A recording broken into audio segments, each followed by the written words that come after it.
can't even touch it without unbelievable pain. Do you want to know who created the Adam? She was a sister of your White Tower. Why Sedai don't have slaves? You are a Damane, and a powerful one. We Seanchan want you to use your power to the fullest extent, the way you were born to.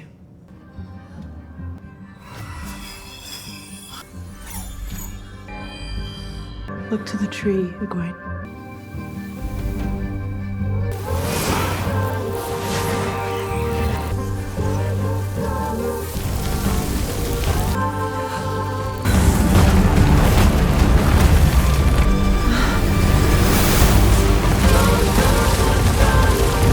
Our affinity? Did you feel it? Pour the water, Egwene.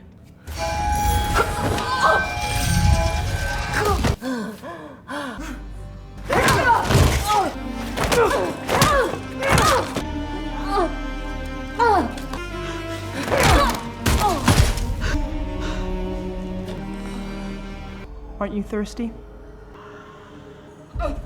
Pour the water, Egwene.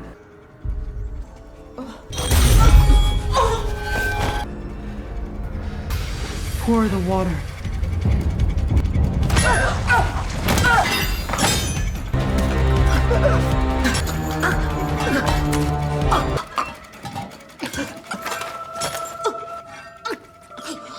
That's the size of your world, Egwene.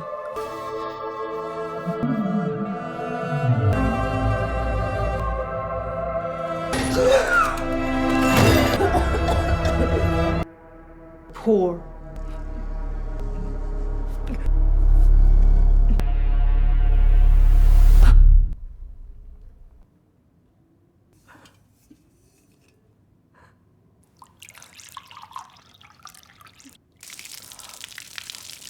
Good girl.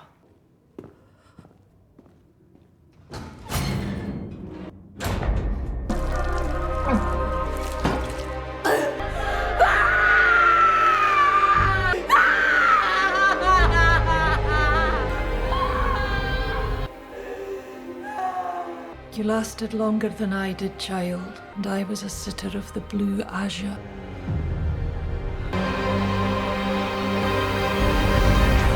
Egwene's rapid climb to the Amelin seat has always split opinion among those who knew the old White Tower. Was she a genius whose talent demanded acceleration? Or a beneficiary of chaos who happened to be in the right place at the right time? The debate hinges on one question. Would her abilities have shone so brightly if the tower hadn't been tearing itself apart? There's no denying external factors played a role. Before Siuan's deposition and Elida's tyrannical rise, the tower's slow grind would have smothered even her gifts. Novices with raw talent like Nynaeve, who arrived around the same time, were forced to wait years for advancement, their skills refined only after proving obedience to the system. Egwene, by contrast, stepped into a void. The exiled Aes Sedai needed a leader who could rally them against Elida, who understood Tel'aran'rhiod, Ryod, a weapon against the Dark One, and who had Rand's trust, a lifeline to the Dragon Reborn. She wasn't just the best choice, she was the only choice. But to dismiss her as a product of circumstance ignores the talent that made her that choice. Her command of Tel'aran'rhiod wasn't just luck. In the Shadow Rising, she outsmarted Mohedain, a Forsaken who'd spent centuries mastering the dream world, by turning Mohedain's own weaves against her. A feat no seasoned Aes Sedai had managed. Her ability to link with dozens of sisters at once, weaving Sidar into a shield strong enough to block the Dark One's influence in a memory of light, was a skill even Moiraine couldn't match at her age. The chaos gave her a stage, but it was her talent that made her worth watching. Without that skill, she'd have been just another exiled novice, lost in the shuffle. If circumstance gave her the stage, her trial by fire proved she belonged on it.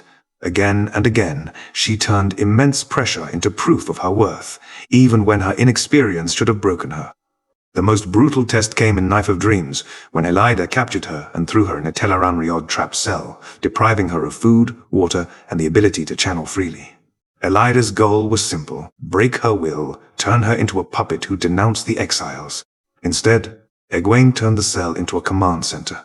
She used her mastery of the dream world to communicate with allies, focusing on Min's face as she slept to send messages about Elida's defenses.